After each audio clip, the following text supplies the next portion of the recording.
Holy shit, I'm live! What the fuck's up, Riders? Trying something new today. Let's talk football.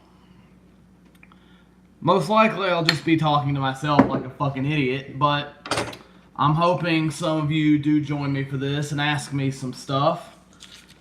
Nick isn't here, so I'm trying to find a way to be productive for the channel. And sports is about all I know. Football specifically. NFL football. So, this is kind of my trial at this. So, all I ask is that if I suck, feel free to tell me that I suck. But tell me why. Just tell me why I suck so I can stop sucking. But I'm going to start with yesterday's Carolina Panthers, Philadelphia Eagles major comeback, which was awesome. Back from 17 points in the fourth quarter. I don't believe Cam Newton has ever done that before, which is so cool. But the main thing I wanted to tackle on that is Cam Newton's reputation. I've never liked it. He's always had a reputation for being a quarterback that when things weren't going his way, he always shrinks. And I never understood that. Because even when he loses and fucks up in clutch situations, he always puts the Carolina Panthers in position to win. There's always some kind of a drive at the end of the game where he'll either throw a big touchdown or a big interception. But I'm hoping that reputation can kind of start to fizzle away. By the way, Highland Gaelic Ale. If you're from the Carolinas or you know the Carolinas, this is probably my favorite beer at this current moment. So, you knew I was going to do beer for this somehow. But, oh, what a game though. Like, I'm going to try to do the whole NFL if I were to keep doing this, but it will be very Panthers heavy. I might try to do some live streams for some games, some play-by-play, if all goes well. Right now, I'm kind of just hoping I can do this without stuttering or saying every 10 seconds, but yesterday's Panthers-Eagles game, if you're a Panthers fan, you loved it. Eagles may be in some trouble right now. I believe that they are. The Super Bowl hangover is very real, and as a Panthers fan, I know that really well. But Carson Wentz had a really good first three quarters. Torched me, and not only was he playing my Panthers, I was playing him in fantasy, and he lit me up. But it's okay, I should win if Matt Ryan has him a game tonight. But I want to tackle the Panthers first because that's my team. But the Jacksonville Jaguars are the other team I kind of wanted to tackle. Is it time to move on from Blake Bortles? I've always thought that Blake Bortles was a competent quarterback. I really, really have. I've always thought he had a rep. I've always thought he was a little underrated as well. But fuck. He looks like shit. I want to say it's time to move on, but who are you going to move on to? Like, Cody Kessler was his backup. Do you feel good going with Cody Kessler going forward? I think, if I'm not mistaken, he just completed his first NFL pass yesterday.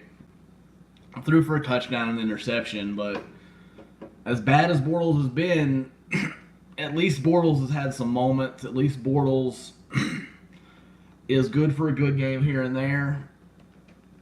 But if he's going to shoot the Jaguars in the foot, if he's going to constantly make mistakes, turn the ball over, then you got to assume it's time to move on.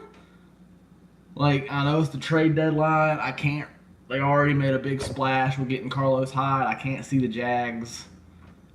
I can't see him trading for another quarterback. I don't know who would be available either that they could think they could win a Super Bowl with? Because you have to assume they would want someone who could win a Super Bowl for them.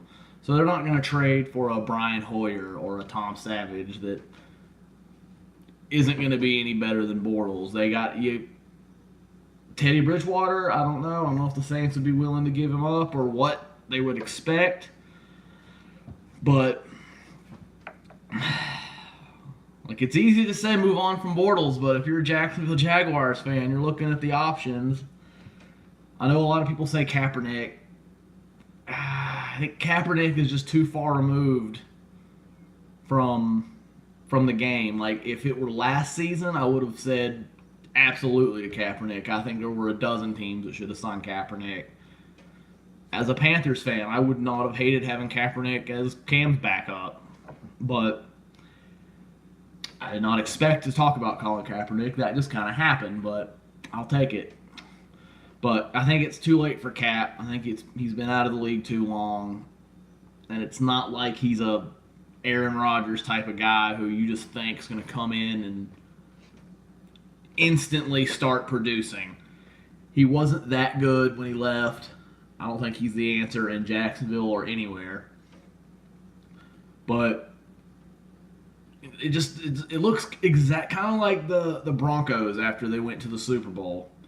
They had a star-studded defense, but they had no quarterback. Like, even though Peyton Manning was not good his last year, like, the zombified corpse of Peyton Manning was on a different level to Paxton Lynch and Trevor Siemian. But once their quarterback couldn't quarterback, you know, it just seemed like with Denver, the defense that was the best defense in the league, best defense in years, it looked like they just lost their mojo. I guess they just got fed up and they just got worn down, constantly having to bail out their quarterback, constantly having to bail out their offense. And now the Denver defense isn't even considered special. Like, could that be where Jacksonville are headed? I hope not, because I would like to see this team succeed. I like Fournette. Can he stay healthy? You know, if he comes back, if they can string a couple wins together, once he comes back, they'll have a 1-2 punch with him and Carlos Hyde. They could be special. But the quarterback, that's not a position you can afford to be awful at. Even with a great defense, even with a great running game, you at least need a quarterback who can be competent, who can not turn the ball over, who you don't bet on to have more rushing yards than passing yards. But we'll see what Jacksonville do. That's probably like my number one, like, most intriguing team is the Jacksonville Jaguars. They interest me because you just never know what you're gonna get. And probably my favorite team outside of the Panthers are in their division. The Houston Texans quietly have just won 4 straight games. Like, remember, it wasn't that long ago, 3 weeks, maybe a month, that they were, 0-3? The Houston Texans were. And, like, no one's talking about how the Houston Texans have won 4 straight games. And they haven't been beating Super Bowl contenders, but Houston are the real, like, the offense has been the issue in Houston, which is scary because you should expect that offense to get going. Deshaun Watson was in 7 games that he started last season, was in the MVP conversation. DeAndre Hopkins told the world that he should be in the conversation for best wide receiver. And last season and this season, he has shown the world that's a conversation worth having. Hopkins is 100% in that mix. So is Thielen, by the way. But you got Hopkins, you got Will Fuller, you got Kiki Cutie, who's starting to come on big if he can get healthy, which that's becoming a big if with a lot of these players. And the defense has been doing their job. J.J. Watt's been healthy, knock on wood. Davion Clowney's been looking maybe not like a number one overall pick, but a stud of a defender nonetheless. But yeah, the Texans are a team I picked at the beginning of the season that I wanted to see in the Super Bowl. I wanted to see the Houston Texans make some very real noise because these guys are just easy to cheer for. I love DeAndre Hopkins. I love Deshaun Watson. Who doesn't love J.J. Watt? But that's a team that started off really disappointing. They're looking promising all of a sudden, but let's see what they do with a few wins under their belt in a really easy division. The Titans are the Titans. The Jacksonville Jaguars, or as I was talking about earlier, they're falling apart. And the Colts just got a big win, but the Colts are just in too deep of a hole, I think. Even though I think they're a better team than the record says they are. They're just in such a hole, I just can't see. Even with Andrew Luck, I can't see them digging themselves out of it. But I want to talk about my division, the NFC South. I want to talk about, do my Panthers have a chance to win the division? I started the season saying I thought they were going to be a wild card with the Falcons again, just like last year. Saints were going to win the division, and so far, I still kind of think that. I'm looking at the Falcons' next few games, and I'm seeing a team that could be 500 before we know it.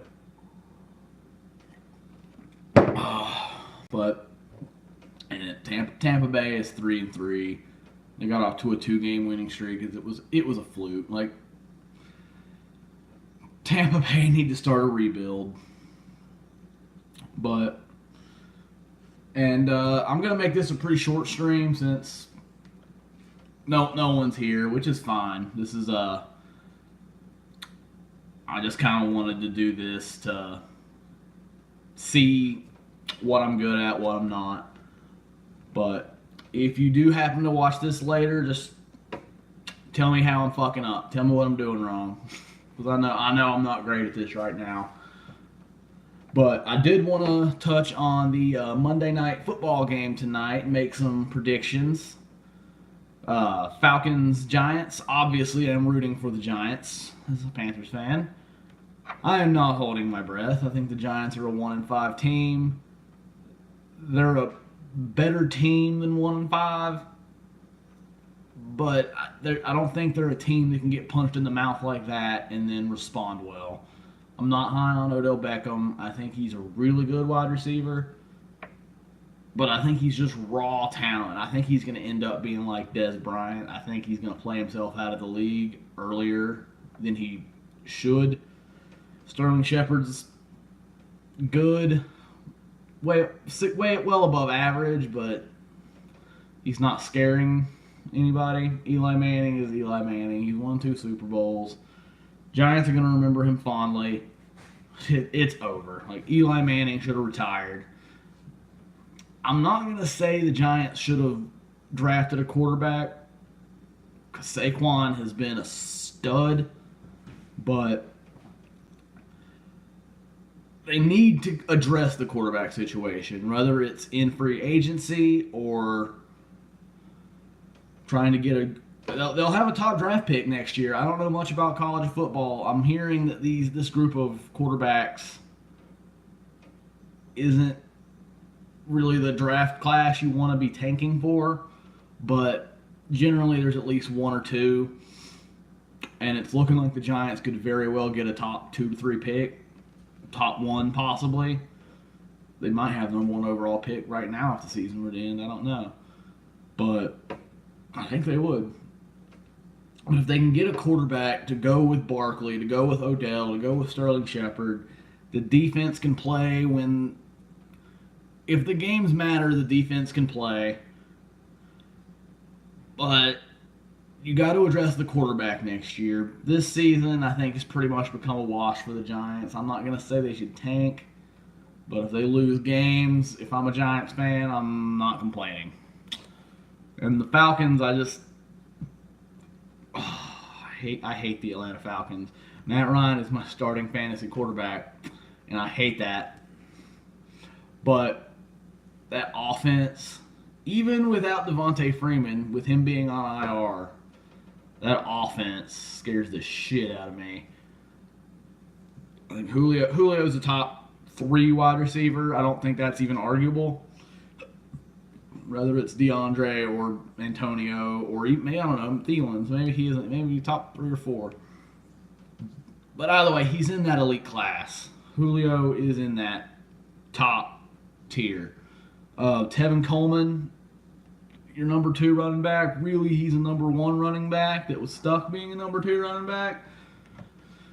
He's a stud. He can play. He can catch out of the backfield. He can run down the middle. He can do a little bit of everything. Ooh, who's watching? I probably shouldn't be that excited about one person, especially since it's probably Nick. But, bye. Dick. But the Falcons, scary as their offense is, their defense is just completely decimated by injury. So I'm not a contender, but they should beat the Giants. They have no excuse not to beat the Giants. I'm going to predict the score. Say Falcons 29, Giants 12. I'll say the Falcons pull away towards the end. It's fairly close through 3 quarters, but I hope I'm wrong. Hope Eli torches them. It is a shitty defense. Oh, someone's back. Ask me something before I go off. I know it's just like Nick, and he's going to troll me. Oh. Well, I guess I'll keep talking for my one fan. His poetry. Man, the Falcons are okay, but the Seagulls are going to steal them points. Sorry, who is this? I don't know who you are, sir. Let's try to find out who you are, good sir. I'm just gonna watch the fucking live stream on YouTube of my stupid face. All I saw that before it went away was the Falcons are meh. Let's see. Oh, there's my dumb face. I'm an enigma and an illusion. Oh, well, cool. Good for you. But, thanks for tuning in, dude. Oh, there's my face. Got it. But, yeah, I watch you from the bathtub while you poop. This is, you're Brandon. This is Brandon, isn't it? Oh, I have 2 views. Or 2 people watching.